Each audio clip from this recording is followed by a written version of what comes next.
दोस्तों नमस्कार आदाब। मैं आपका दोस्त तकमील अहमद आपके अपने ऑनलाइन इंस्टीट्यूट लक्ष्य लर्निंग 100 में आपका एक बार फिर स्वागत है। आज मैं फिर एक हिंदी के बेहतरीन टॉपिक के साथ आपके सामने उपस्थित हुआ हूं।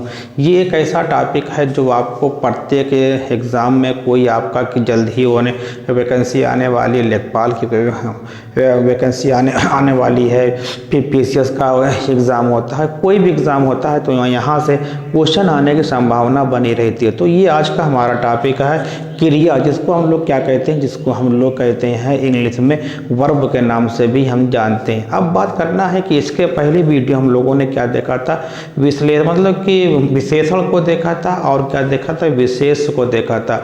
तो हमने क्या उसको पहचाना था कि मतलब कि जब अगर कोई वाक्य दिया गया है तो उसमें कैसे हम विशेषण को पहचानेंगे।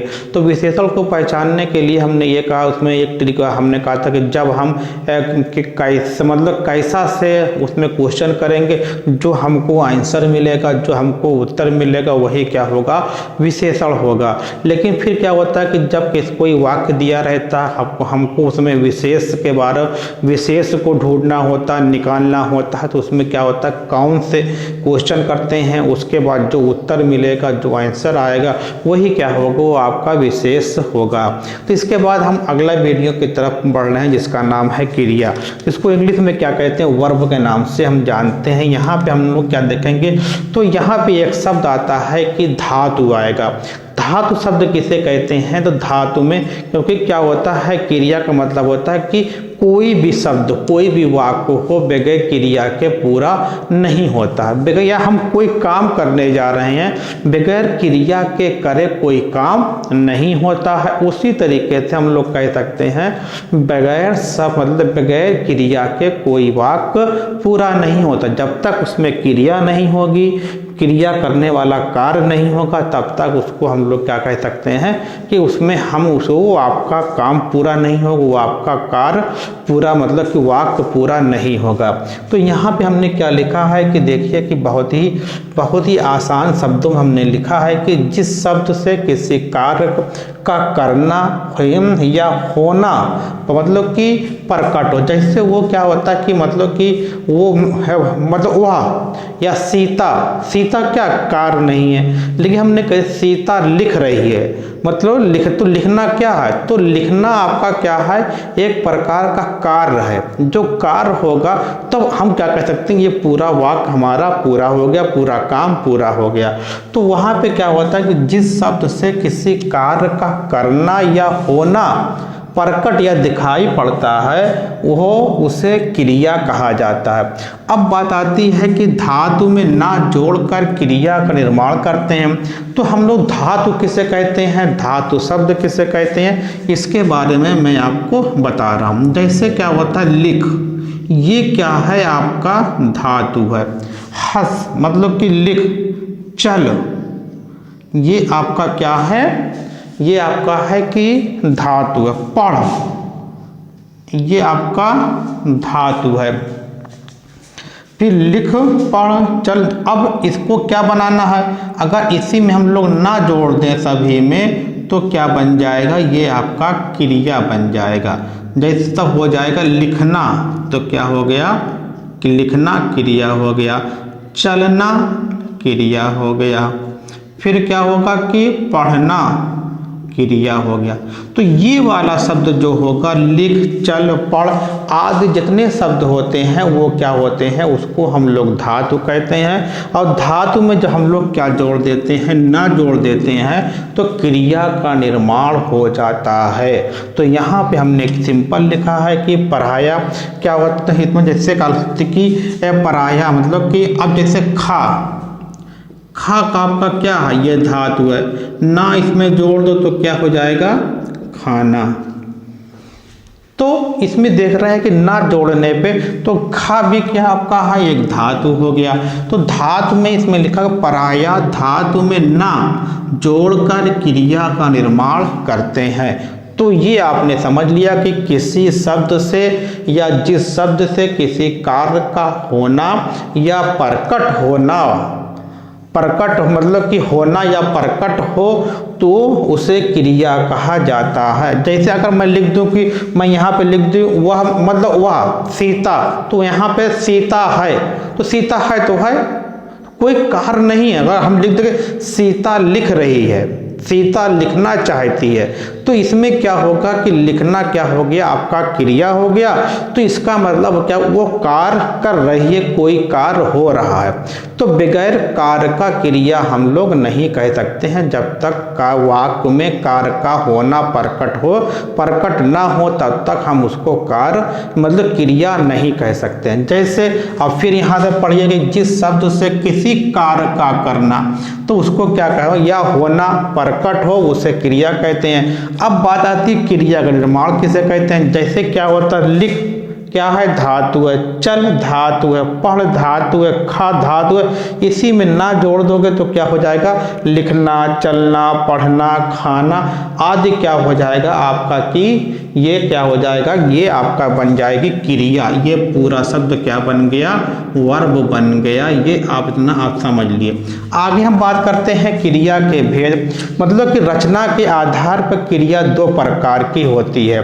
यहाँ पे आपको ये शब्द बहुत आसानी से समझना है और इसमें कुछ भी नहीं है, बहुत ही आसानी से है। इसमें कहने का मतलब जिस क्रिया के कार्य का फल डायरेक्ट कर्ता पे पड़े तो उसको क्या कहते हैं, तो उसको हम लोग क्या कहते हैं, अकर्मक क्रिया कहते हैं। जैसे कहते हैं कि मतलब कि राम दौड़ता है, राम लिखता है, तो उसको क्या कहते हैं, तो उसको हम लोग कहते हैं कि अकर्मक मतलब कि दौड़ना, दौड़ता है। तो दौड़ना ये डायरेक्टली ये प्रभाव किस पे पड़ रहा है, ये डायरेक्टली कर्ता पे पड़ रहा है, कर्म पे कोई प्रभाव नहीं पड़ता है। देखो सीता हंसती है, तो कौन हंसती है, सीता हंसती है। तो हंसने का प्रभाव डायरेक्टली से मतलब कि प्रत्यक्ष रूप से किस पे पड़ रहा है, सीता पे पड़ रहा है। तो मतलब कि सीता हंसती है, सीता खेलती है, राम खेलता है। तो इस तरीके के जो शब्द होते हैं उसको बोलते हैं अकर्मक क्रिया बोलते हैं। देखो जिस क्रिया के कार्य यहाँ पे क्या, हंसना कार्य है, दौड़ना कार्य है, का फल कर्ता पर पड़े उसे या सीधे पड़े उसे अकर्मक क्रिया कहते हैं। जैसे राम दौड़ता है, सीता दौड़ती है, राम लिखती है, राम खाना खा मतलब कि राम खाना खाता है, सीता लिखती है, सीता खाना खाती है, कि रहीम जाता है। तो ये सब क्या होंगे, इसको क्या कहेंगे, अकर्मक क्रिया कहेंगे। अब आगे बात करते हैं कि सकर्मक क्रिया, मतलब कि जिस क्रिया के कार्य का फल कर्ता पे ना पड़कर कर्म पर पड़ता हो उसको क्या कहेंगे। यहाँ पे मतलब कि दो ही तीन चीज होती है, कर्ता होते, कर्म होता है, क्रिया होते हैं। तो कहने का मतलब ये होता है कि यहाँ पे हम देख रहे हैं कि क्या होता है कि श्याम विद्यालय जाता है। तो अगर हम ये कहें श्याम जाता है तो ये क्या है, ये आपका अकर्मक हो जाएगा। लेकिन यहाँ पे लिखा क्या, श्याम विद्यालय जाता है। और इसमें क्या होगा, इसमें एक शब्द क्या होता है, छिपा होता है, इसमें को छिपा होता है। हमेशा क्या होता है, को छिपा होगा। अब यहाँ पे लिखो कि श्याम विद्यालय को जाता है, तो क्रिया का प्रभाव किस पे पड़ता है, कर्म पे पड़ता है। तो को जाता है। देखो राम आम खाता है, अगर हम इसको ऐसे कहते तो भी वाक्य पूरा है। राम आम को खाता है, राम आम को खाता है, तो ये खाता का प्रभाव किस पे पड़ रहा है, कर्ता पे ना पड़कर कर्म पे पड़ता है। तब उसको क्या कहते हैं, सकर्मक क्रिया कहते हैं। या ये कह सकते हैं जिन वाक्य में कर्ता, कर्म और क्रिया तीनों शब्द हों उसको क्या कहेंगे, उसको हम लोग सकर्मक क्रिया कहेंगे। और जिसमें सिर्फ क्या हो, कर्ता हो और क्रिया हो, कर्म ना हो, उसको अकर्मक। अब देख लो, ऋचा किताब पढ़ती है, तो ऋचा किताब को पढ़ती है, तो को के पहले जो आएगा वही क्या होगा, उसको हम लोग कर्म कहते हैं। ये क्या हो गया, ये आपका इस पे प्रभाव पड़ रहा है, इसको हम लोग कहते हैं सकर्मक क्रिया कहते हैं। तो ये आपने देखा, इसको अच्छे से लिख लीजिए। अब आप इसमें कुछ भी और जोड़ सकते हैं। मान लीजिए हमने क्या दे दिया कि रहीम और रहीम लिखना चाहता है,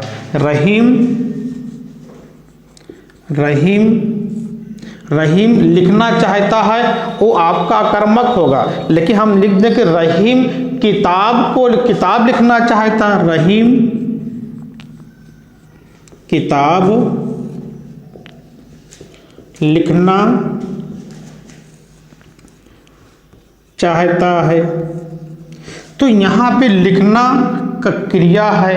अब यहाँ पे हम कह सकते हैं कि रहीम किताब को, क्योंकि सकर्मक में क्या छिपा रहता है, को, तो रहीम किताब को लिखना चाहता है। जो लिखने का कार्य है किस पे, कर्ता पे ना पढ़कर किस पे पढ़ रहा है, कर्म पे पढ़ रहा है। तो उसको क्या कहते हैं, उसको हम लोग कहते हैं कि ये आपका सकर्मक क्रिया है। तो हम लोगों ने 2 क्रिया पढ़ी, आप इसका स्क्रीनशॉट लीजिए, फिर आगे हम इसमें बात करते हैं। हाँ दोस्तों, छात्रों देखिए आपकी अगली स्लाइड है। हमने पहली स्लाइड में क्या देखा था कि सकर्मक और अकर्मक क्रिया के बारे में पढ़ा था। अब आगे हम लोग पढ़ रहे हैं कि प्रयोग के आधार पर क्रियाएं।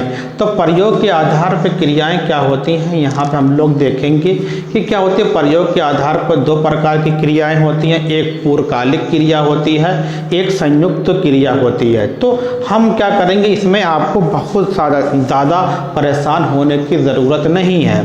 यहाँ पे क्या मतलब कि पूर्वकालिक का मतलब क्या होता है, पहले का मतलब होगा कि एक क्रिया समाप्त हो जाती है, फिर दूसरी क्रिया शुरू होती है।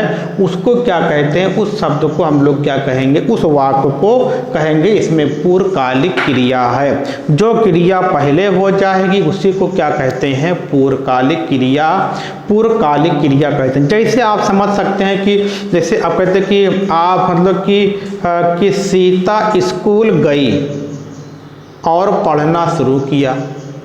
तो जाना अलग के पहले वो स्कूल गई, मतलब स्कूल गई, यहाँ तो एक क्रिया पूरी हो गई, तब पढ़ना शुरू किया, तब फिर क्या होती है, अगली क्रिया शुरू होती है। कहने का मतलब पहले एक क्रिया पूर्ण हो जाती है, पहले एक काम पूरा हो जाता है, उसके बाद फिर क्या होता है, अगला काम शुरू होता है। जैसे सिंपल क्या होता है कि जब चुनाव आता है तो कहते हैं कि नेता आता है कि नेता मंच पर पहुंचे फिर बोलना शुरू किया।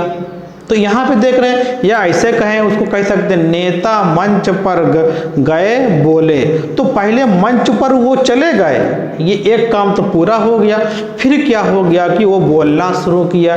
तो ये आपका कि पूर्वकालिक क्रिया में आपको समझना है, इसमें 2 क्रियाएं साथ होती हैं। दोनों क्रियाओं का मतलब ये होता है कि पहली क्रिया क्या हो जाती है छात्रों, पहली क्रिया आपकी पूर्ण हो जाएगी, मतलब कंप्लीट वर्ब हो जाएगा।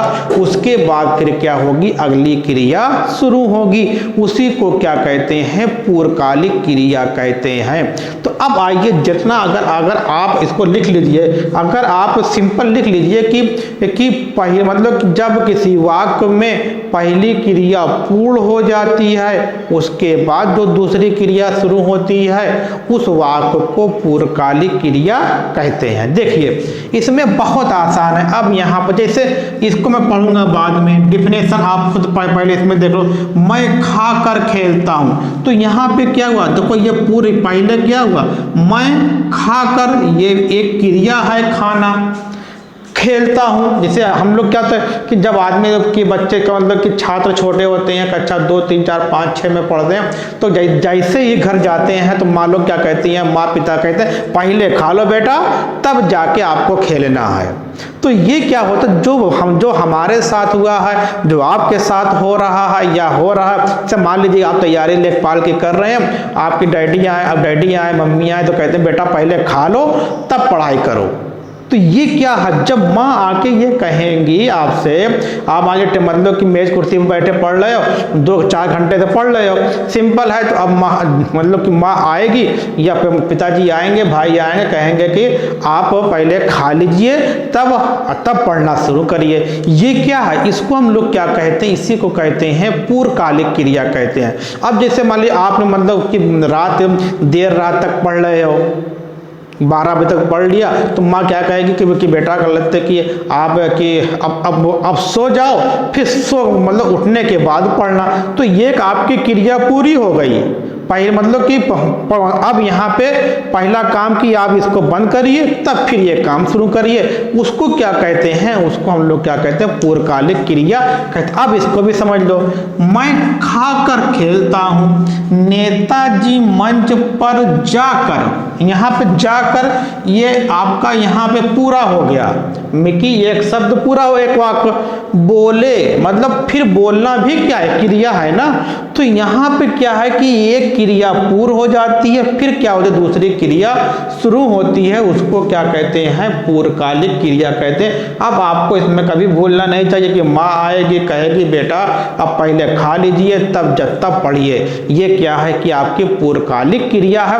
अब इसमें आपको कोई भूलने की जरूरत नहीं है। अब देखिए यहाँ पे क्या है कि जब कर्ता मतलब कि आप हम कि जब कर्ता एक क्रिया को समाप्त कर मतलब कि मैं खाकर ये समाप्त करके तत्काल तुरंत किसी दूसरी को आरंभ करता है, तब पहली क्रिया को पूर्वकालिक क्रिया कहते हैं। तो मतलब कि मैं खाकर क्या है, ये पूर्वकालिक क्रिया है। नेताजी मंच पर जाकर ये क्या है, पूर्वकालिक क्रिया होती है। फिर तत्काल दूसरी क्रिया आरंभ हो जाती है, तो पूरे को क्या कहते हैं, पूर्वकालिक क्रिया कहते हैं। तो अब आपको ये एग्जाम्पल कभी भूलना नहीं चाहिए। माँ आके कहेगी पहले खा लो बाद में पढ़ना शुरू करिए, फिर ये हो गया। अब देखिए संयुक्त माने क्या होता है, जोड़।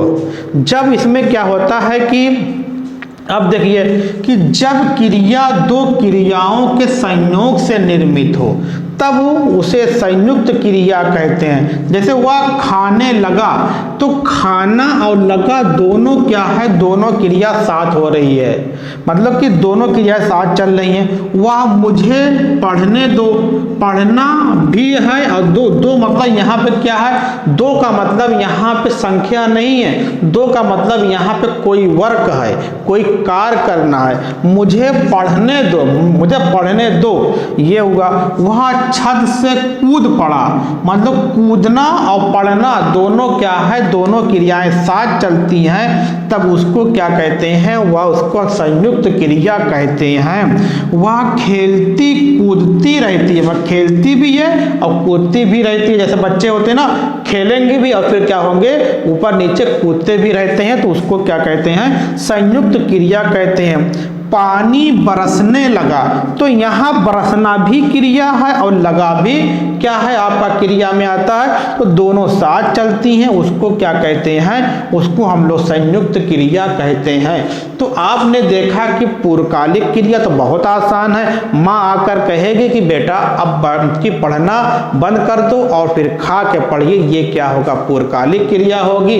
अब क्या होगा कि जब दो क्रियाएं साथ चलती हैं तब उसको क्या कहते हैं, और तब उसको हम लोग संयुक्त क्रिया कहते हैं। जैसे वह खाने लगा, मतलब खाना और लगा दोनों है। मुझे पढ़ने दो, वह छत से कूद पड़ा, वह खेलती कूदती रहती है, फिर यहाँ पे पानी बरसने लगा। इस तरीके के आपके बहुत सारे एग्जाम्पल मिलेंगे, हमने यहाँ पे देखा। अब आप जाइए लूसेंट हो या कोई किताब, जो किताब आप पढ़ते हैं, अरिहंत की पढ़ते हैं, वहाँ पे क्या करेंगे, आप जाइए कि क्रिया को उठाइए, मतलब क्रिया चैप्टर को खोलिए, वहाँ पे क्रिया की परिभाषा पढ़िए। धातु हमने बता दिया, धातु से किस तरीके से हम की क्रिया का निर्माण करते हैं। हमने कहा कि जब धातु में क्या लगा देते हैं कि जब ना लगाएंगे तो उसको क्या कहेंगे कि तो क्रिया का निर्माण होता है। फिर हमने कहा कि उसमें अकर्मक क्रिया क्या होती है, जब कर्ता का मतलब कि क्रिया का फल डायरेक्टली कर्ता पे पड़ता था, उसको हम लोग क्या कहते हैं,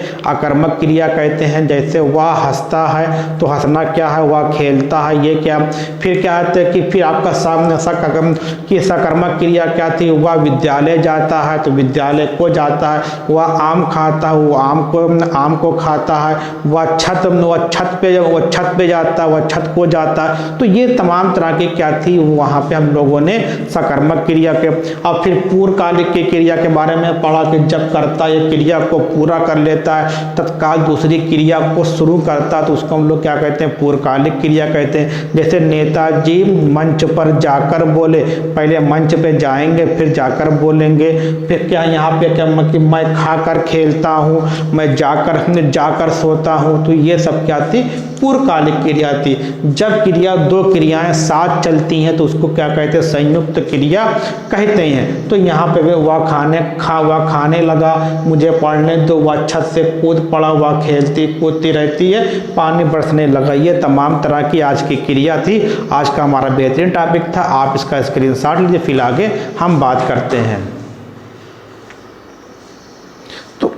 उम्मीद करते हैं दोस्तों छात्रों कि आपको ये टॉपिक बहुत आसान लगा होगा और इसमें बहुत टफ भी नहीं है। आप इसको एक बार दो बार देखेंगे तो आपको पूरी वीडियो अगर देख लेंगे तो भी आपको ये पूरा आपका बेहतरीन तरीके से तैयार हो जाएगा।